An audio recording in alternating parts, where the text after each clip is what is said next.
Multibagger stock. Multibagger stock के अंदर invest करना किसे नहीं पसंद। मल्टीबैगर स्टॉक का मतलब ये होता है कि जो स्टॉक आपके यहाँ पर 10 गुना, 20 गुना, 50 गुना, यहाँ तक कि 100 गुना तक का रिटर्न दे, उस स्टॉक्स को मल्टीबैगर स्टॉक बोला जाता है। अब मल्टीबैगर स्टॉक को यहाँ पर आइडेंटिफाई करना भी बहुत ही ज़्यादा मुश्किल होता है और उनके बारे में रिसर्च करना, उनके एनालिसिस करना भी मुश्किल होता है। लेकिन आज की इस छोटे से वीडियो के अंदर मैं आपको बहुत ही सरल भाषा के अंदर एक कंपनी के बारे में एनालिसिस करके दिखाऊंगा, जो कि पर्सनली मुझे ऐसा लग रहा है कि आज की तारीख के अंदर ये 1100 करोड़ की जो स्मॉल कैप कंपनी है वो आगे चलकर यहाँ पर बहुत ही बड़ी लार्ज कैप कंपनी बन सकती है। मेरा पर्सनल यहाँ पर इसको लेकर काफ़ी ज़्यादा एक्सपेक्टेशन भी है और काफ़ी बड़ा टारगेट भी है। सब कुछ जानेंगे आज की इस वीडियो के अंदर। मैं आपको यहाँ पर कंपनी के बारे में डिटेल के अंदर बताऊंगा, इसके बिजनेस मॉडल को भी समझाऊंगा, इसका फाइनेंशियल और फंडामेंटल ट्रेंड भी आपको बताऊंगा। तो हम लोग सीधे चलते हैं हमारे स्क्रीन के ऊपर बिना टाइम गवाए हुए। तो यहाँ पर कंपनी का नाम है लिखिता इंफ्रास्ट्रक्चर। अगर हम लोग बात करें कि लोग किस सेक्टर से आते हैं, तो ये लोग यहाँ पर कंस्ट्रक्शन, इंजीनियरिंग और इंफ्रास्ट्रक्चर के सेक्टर से आते हैं। कंपनी की साइज की बात करी जाए तो ये 1100 करोड़ की बहुत ही छोटी सी स्मॉल कैप कंपनी है। अगर स्टॉक के प्राइस की बात करी जाए तो फिलहाल इसका स्टॉक का प्राइस करीब करीब 291 के आसपास में चल रहा है। पिछले एक साल की बात करी थी तो कंपनी ने पिछले एक साल के अंदर यहाँ पर 105% की रिटर्न यहाँ पर दिए। तो कंपनी ने काफ़ी अच्छे यहाँ पर रिटर्न हमें लाकर दिए। अगर 5 सालों की बात करी जाए तो एक्चुअली में यहाँ पर 5 साल नहीं बल्कि ये कंपनी अक्टूबर 2020 के अंदर लिस्ट हुई थी। तो वहाँ से अगर आज के दिन को गिनने जाए तो करीब करीब 3 साल इस कंपनी को हो चुके हैं। तो पिछले 3 सालों के अंदर कंपनी ने यहाँ पर 260% के यहाँ पर हमें रिटर्न लाकर दिए हैं। तो अगर आप लोग कंपनी का, जैसे अब मैंने आपको बताया कि भाई इसके स्टॉक प्राइस के अंदर काफ़ी ज़्यादा इंक्रीज हुआ, इसने काफ़ी ज़्यादा अच्छे रिटर्न्स ला कर दिए, तो उसके पीछे का भी मैं रीज़न आपको बताऊंगा और आगे मेरा इस कंपनी को लेकर क्या टारगेट है और स्टॉक का प्राइस इस कंपनी का कहाँ तक जा सकता है उसे भी हम लोग समझने की कोशिश करेंगे। तो उससे पहले हम लोग यहाँ पर देख लेते हैं भाई टिकर टैप इस कंपनी के बारे में क्या बता रहा है, इसका स्कोर कार्ड क्या निकाल रहा है। यहाँ पर टिकर टैप के हिसाब से परफॉर्मेंस लो दिखा रहा है, वैल्यूएशन को हाई दिखा रहा है, ग्रोथ को एवरेज दिखा रहा है। वहीं पर प्रॉफिटेबिलिटी जो है उसको हाई दिखाया जा रहा है। यहाँ पर एंट्री पॉइंट को एवरेज दिखा रहा है और रेड फ्लैग को लो दिखा रहा है। अगर हम लोग कंपनी के की मैट्रिक्स को समझने की कोशिश करें तो फिलहाल स्टॉक का पीई जो है वो करीब करीब 18 के आसपास में चल रहा है, वहीं पीबी 5.86 का चल रहा है। तो अगर पीई पीबी के हिसाब से देखने जाए तो कंपनी काफ़ी ज़्यादा अंडर वैल्यूड है और कंपनी की जो वैल्यूएशन है वो काफ़ी ज़्यादा फेयर है। क्योंकि अगर यहाँ पर अगर हम लोग सेक्टर के साथ में कंपेयर करें तो सेक्टर का पी जो है वो 43 का है और इस स्टॉक का पी करीब करीब 18 के आसपास में। वही सेक्टर का पीबी और इस कंपनी का पीबी दोनों सेम है। वही सेक्टर की डिविडेंड यील्ड 0.66% के, वहीं पर इस कंपनी की कोई भी डिविडेंड यील्ड यहाँ पर नहीं है। लेकिन यहाँ पर जो कंपनी की हम लोग वैल्यूएशन की बात करें तो कंपनी काफ़ी ज़्यादा फेयर वैल्यूएशन के ऊपर है। साथ ही साथ ये लोग इंफ्रास्ट्रक्चर, कंस्ट्रक्शन और इंजीनियरिंग के सेक्टर से आते हैं, तो उसके अंदर तो जो आगे आगे इनको धीरे धीरे काम मिलने ही वाला है, वो सेक्टर धीरे धीरे ग्रो करने ही वाला है। इंडिया जैसे जैसे डेवलप होगा सीधा फायदा इस सेक्टर को मिलने वाला है। यहाँ पर कोई भी यहाँ पर फ्यूचर ग्रोथ को लेकर कोई भी टेंशन वाली बात नहीं है। तो कंपनी के पास में ग्रोथ को लेकर बहुत ही ज़्यादा अच्छी अपॉर्चुनिटीज़ हैं। अगर हम लोग यहाँ पर पीयर कंपैरिजन की बात करी जाए तो इनका सबसे बड़ा पीयर कंपैरिजन होगा सीधा एलटी के साथ में, यानी कि ल्यूसन एंड टुब्रो के साथ में। तो ये ल्यूसन और टुब्रो की अगर हम लोग बात करी जाए तो वो निफ्टी 50 का हिस्सा है, एक बहुत ही बड़ी लार्ज कैप कंपनी है। तो इसने पिछले एक साल के अंदर करीब 41% का रिटर्न दिया है। वहीं पर लिखिता इंफ्रास्ट्रक्चर ने यहाँ पर 105% का रिटर्न दिया है। वहीं पर यहाँ पर ल्यूसन एंड टुब्रो का यहाँ पर पी करीब करीब 36 का है, लिखिता इंफ्रास्ट्रक्चर का पी जो है वो 18 का है। तो उसके साथ में कंपेयर करने जाए तो यहाँ पर सीधे सीधे लिखिता इंफ्रास्ट्रक्चर बहुत ही अच्छी कंपनी यहाँ पर निकल कर आ जाती है। अगर केईसी की बात करी जाए तो केईसी का पी करीब करीब 95 का है, तो वो भी यहाँ पर काफ़ी ज़्यादा ओवर वैल्यूड है।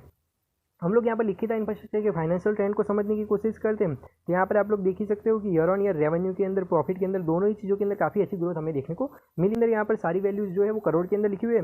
तो 2020 के अंदर इनके पास में करीब करीब इन लोगों ने 20 करोड़ का यहाँ पर प्रॉफिट बुक करा था और 162 करोड़ की यहाँ पर इनकी रेवेन्यू थी। वही पर 2021 के अंदर 192 करोड़ की यहाँ पर इनकी रेवेन्यू थी और 28 करोड़ का यहाँ पर इन लोगों ने प्रॉफिट बुक करा था। वही फाइनेंशियल ईयर 2022 के अंदर इन लोगों ने 260 करोड़ का यहाँ पर जो है वो रेवेन्यू जनरेट करा था। वही पर 46 करोड़ की यहाँ पर कंपनी ने प्रॉफिट निकाला था। वही लास्ट फाइनेंशियल ईयर 2023 के अंदर यहाँ पर कंपनी ने 317 करोड़ के आसपास में यहाँ पर रेवेन्यू जनरेट करा था। वही 60 करोड़ का यहाँ पर कंपनी ने प्रॉफिट बुक करा था। तो अगर हम लोग यहाँ पर ईयर ऑन ईयर अगर परसेंटेज वाइज भी देखने जाए तो 2021 के अंदर प्रॉफिट की ग्रोथ 43% से हुई थी। ईयर 2022 के अंदर यहाँ पर 60% के आसपास में यहाँ पर इनके प्रॉफिट की ग्रोथ हुई थी। वही लास्ट ईयर फाइनेंशियल ईयर 2023 के अंदर इन लोगों के प्रॉफिट की ग्रोथ 30% से हुई है। तो अगर हम लोग परसेंटेज वाइज भी देखने जाए तो भी कंपनी के प्रॉफिट्स और रेवेन्यू ईयर ऑन ईयर काफ़ी अच्छी तरीके से बढ़ रहे हैं, जो कि कंपनी के फाइनेंशियल्स के लिए काफ़ी अच्छी चीज़ हो जाती है। साथ ही साथ कंपनी के ऊपर डेट जो है वो बिल्कुल भी कम है। अगर हम लोग शेयर होल्डिंग पैटर्न को समझने की कोशिश करी जाए तो यहाँ पर प्रमोटर की होल्डिंग के अंदर पिछले 6 महीने के दौरान कोई भी चेंजेस देखने को नहीं मिले। लो प्लेजर प्रमोटर होल्डिंग, यानी कि प्रमोटर का जो स्टेक है वो बहुत ही कम प्लेजर यहाँ पर है। म्यूचुअल फंड की होल्डिंग के अंदर भी हमें कोई भी चेंजेस देखने को नहीं मिले। तो अभी हम लोग यहाँ पर परसेंटेज वाइज भी देख लेते हैं कि भाई किसके पास में कितनी होल्डिंग है। तो यहाँ पर अगर हम लोग सबसे पहले प्रमोटर्स की बात करें तो प्रमोटर के पास में करीब 17% जितना स्टेक यहाँ पर म्यूचुअल फंड की होल्डिंग यहाँ पर बिल्कुल भी नहीं है। यहाँ पर डोमेस्टिक इंस्टीट्यूशनल भी कोई भी होल्डिंग नहीं है।